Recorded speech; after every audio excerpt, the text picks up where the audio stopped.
Yo, yo, yo, welcome back to the No Cut Sports Podcast with your host, Niall Frazier. And today we got a few things we need to talk about. I know it's been a little bit, but let's get right into it pertaining to the Philadelphia Eagles.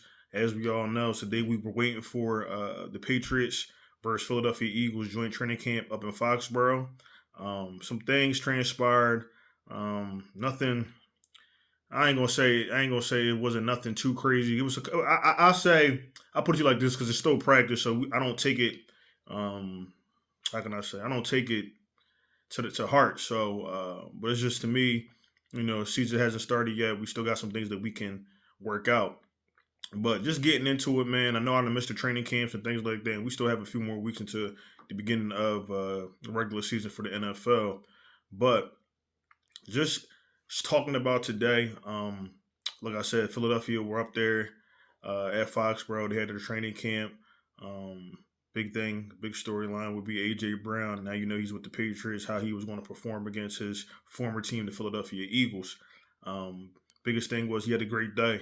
Like I said, I ain't trying to never disrespect that man, whatever the case may be. I don't like how things transpired while he was here. We all feel a certain type of way about that. But like I said, the man did win us a um, Super Bowl ring, Super Bowl trophy, and he contributed to that. So all respect there. But today, AJ Brown had a great day with Drake May and things like that. A couple of the passes that they did show, because you didn't get to see everything, but a few of the passes that they did show, some of them looked like they were kind of out of bounds to me, or if this was a real game, Drake May's getting sacked. I do think the Patriots O line still, has some hiccups there and things like that going against a great or elite defensive front from the Philadelphia Eagles. But our corner depth isn't looking too well. I know Reek Woolen got beat a few times. I want to say on 7-on-7s and 11-on-11s. Like I said, AJ Brown had pretty much a great day. On the other side, pertaining to Jalen Hurts, Jalen had 3 interceptions today. Now, for the people that were there, because like I said, I was not, reporters and things like that, they spoke to the fact that two of the interceptions prior were not Jalen's fault. There were tip passes and things like that. One could have been ran back for a pick six. But all in all, still an interception in the books. Like I said, it's practice, so I'm not really going to trip off of it.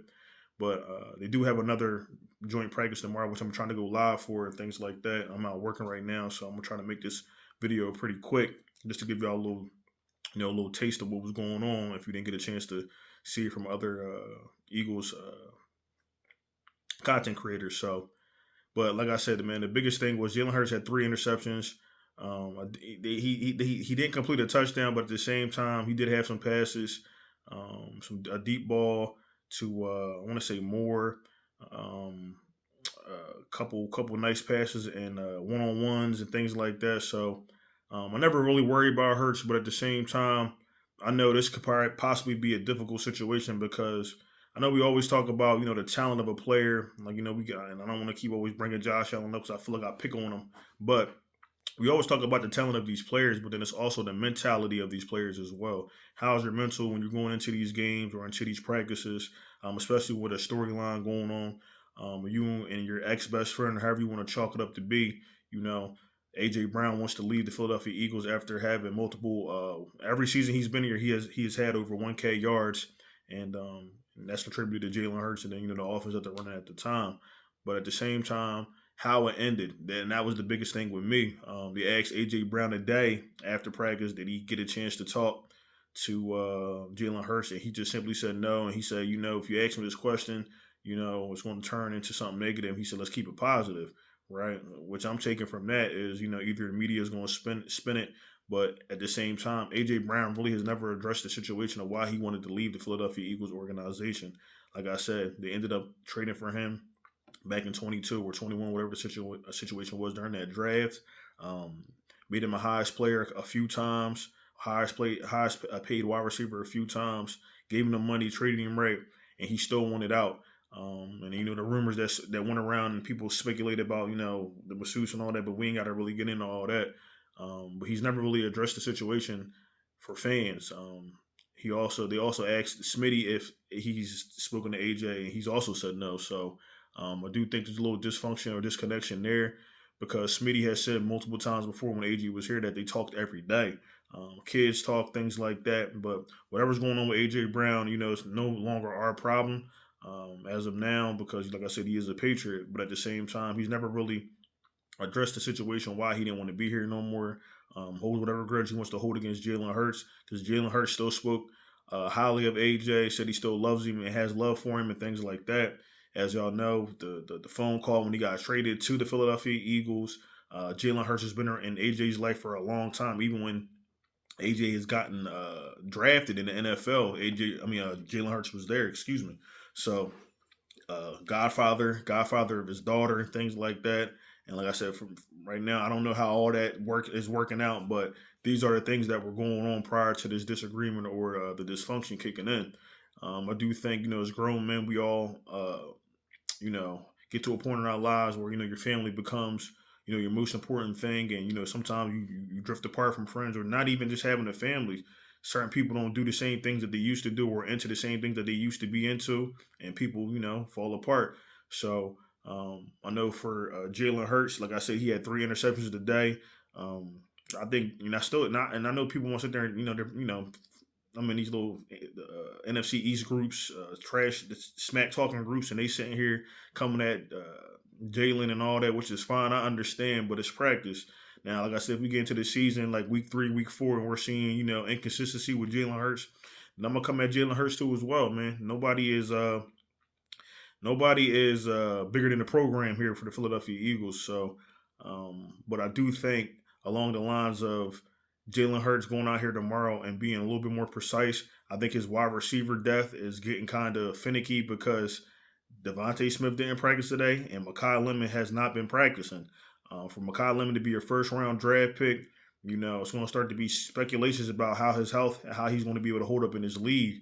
He's already coming in as a smaller player, size wise and height wise, and I ain't gonna say we're looking for him to fill a role or AJ's role, but it's just going to have to be a collective replacing AJ Brown because I'm not going to sit here and lie to y'all. AJ Brown is still a talent, regardless of how he ended up leaving the Philadelphia Eagles. That has nothing to do with the game, the game that man has.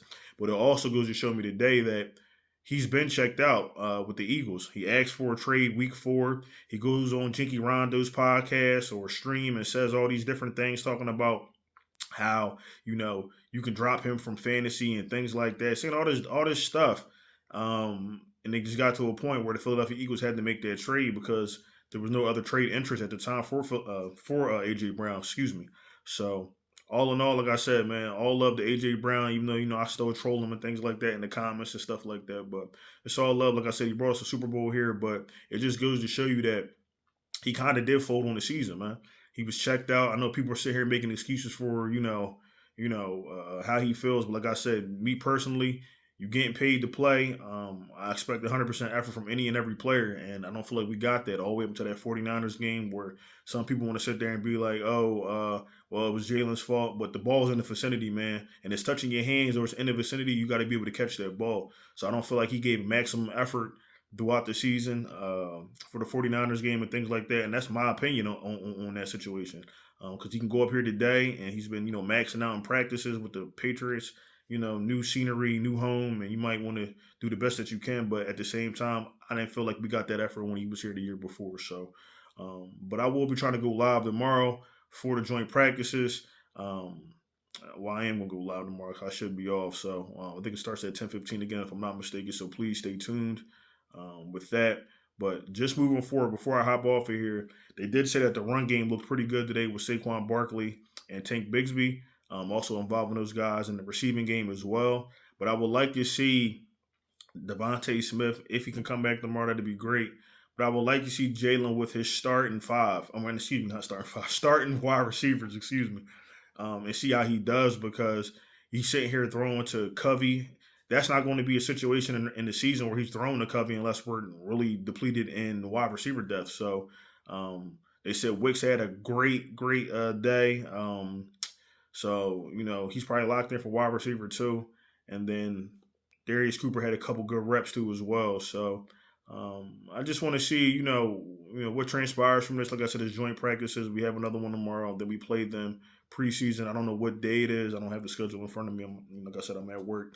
Just want to hop on here and make a quick video. But really do appreciate everybody that's been staying locked in with me. I know the videos ain't coming as rapid as they should, but at the same time, man, we about to be back in action, getting things rolling and rocking around this joint. Season's getting ready to start. So please expect more videos and things like that. But like I said, man, all in all, I just want the team to go out here, figure out what's going on because we didn't play in the preseason, which I didn't really talk about. The sort of how it goes with Nick Sirianni. You don't play in the preseason, and I can understand there's pros and cons to it because you see players in the league around other teams not being able to play because they're injured now. So things do happen. You try your best to keep your money players healthy. That's the name of the game. Whoever has the healthiest roster toward the end of the season usually does the best. So, like I said, I'm a little weird with it. You know what I'm saying? I would like to see these guys play due to it being a new offensive scheme. But defense, man, like I said, defense looked pretty good. Offensive line held up. I just think there was a lot of miscommunications on that offense with Jalen Hurts and some of the wide receivers because you got to think he's not throwing to Brent Covey on a day-to-day basis. And then whoever else, Elijah Moore and those guys are lower on the depth chart. I keep saying, bring Darius Cooper up to be a wide receiver 3, 4, 4-ish, however you want to chop that up. But you know, it's all up to the Philadelphia Eagles. So I do think they need to go out here, um, and I do think corner wise with Tariq Woolen, I need him to be a little bit more, uh, you know, engaged in what's going on because for him to be the size that he is, and everybody's human, but I need him to be making better plays, man.